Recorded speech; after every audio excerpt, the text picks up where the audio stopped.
Eh bien, rugby, d'abord, se trouve au centre géographique de l'Angleterre, en plein cœur, dans le Warwickshire. Et la particularité, évidemment, c'est son école. C'est une école qui avait une très grande réputation au point de vue enseignement. L'école s'est installée ici à Rugby en 1750. Le terrain de jeu était beaucoup plus petit et il y avait beaucoup d'arbres. Quand les élèves sortaient des cours, ils venaient ici jouer leur propre jeu de football-rugby. L'aire de jeu n'était pas bien définie, il y avait des arbres partout, ils jouaient n'importe où et ils décidaient des règles en fonction de l'endroit où tombait le ballon.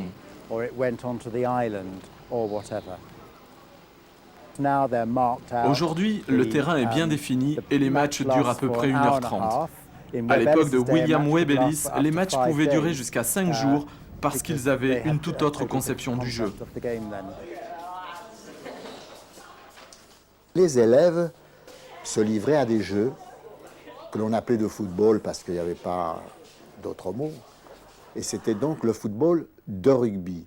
Et les élèves étaient assez jeunes, c'était des élèves qui avaient au maximum 16 ans. Et donc ces élèves ont d'abord établi des règles particulières à l'emplacement de l'école, à la situation des arbres, etc. Mais donc la règle principale, c'était qu'il fallait taper un coup de pied pour faire passer le ballon entre des poteaux. Et donc, pour arriver à cela, le cordonnier de l'école a fabriqué un ballon.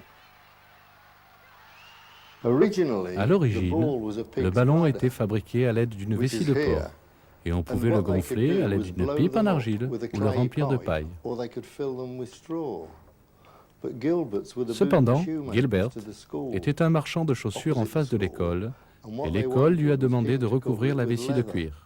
C'est pour cela que le ballon était toujours de cette forme grande et ronde, à cause de la vessie à l'intérieur. Mais comme le jeu a évolué d'un jeu assez violent, qui se jouait au pied vers sa forme actuelle, Gilbert s'est servi du caoutchouc. Ce vieux monsieur a inventé une vessie ovale, de forme ovale, que l'on pouvait emporter sous le bras et courir avec. Ce ballon devenait facile à porter à la main. Ce sont les premiers, ces élèves, qui avaient une grande liberté. C'était une sorte de république des élèves. Les élèves géraient leur temps libre eux-mêmes. Ils ont montré que le sport était capable de fédérer l'intelligence des élèves, leurs loisirs, de les passionner, et donc de se discipliner, d'avoir un capitaine, d'avoir des règles.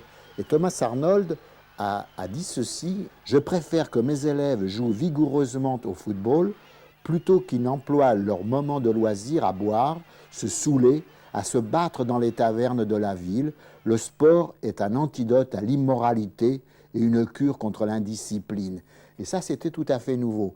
Et Thomas Arnold, qui est devenu un grand personnage de l'Angleterre victorienne pour ce qui était de l'éducation, a implanté cette idée du sport comme moyen d'éducation dans l'Angleterre. C'est de rugby que cette idée typiquement anglaise, qui allait faire la réputation de l'Angleterre, mère de tous les sports à peu près de l'époque, c'est Thomas Arnold qui allait l'imposer en ayant vu les joueurs de l'école de rugby faire ce jeu.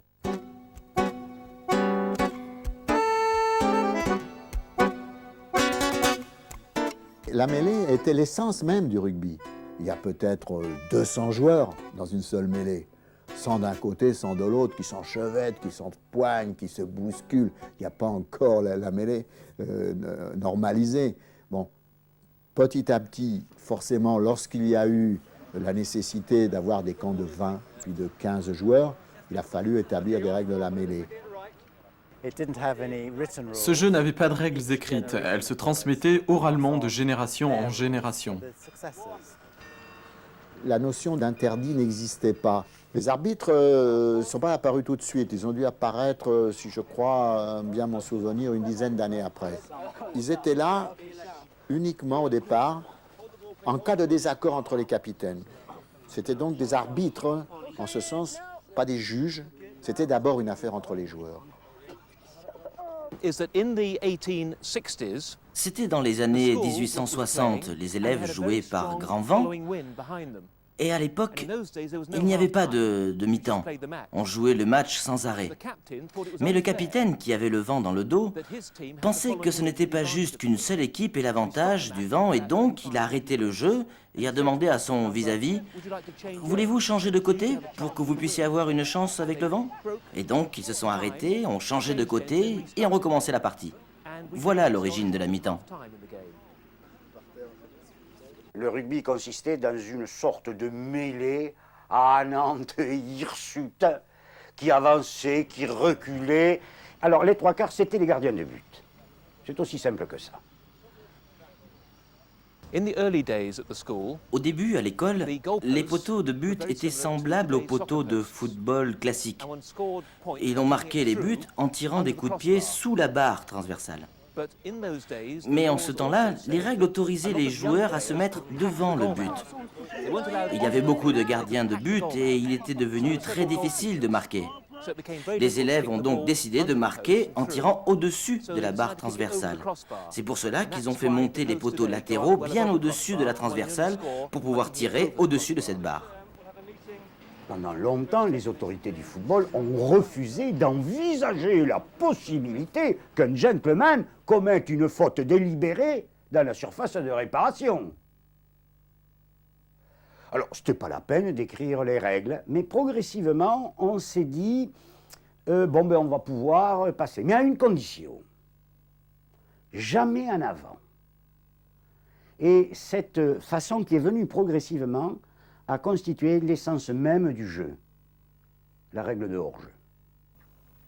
Il faut bien comprendre que cette règle, écrite pour la première fois en 1846 dans l'école de rugby, puis devenue officielle en 1871, signe la vraie naissance du rugby.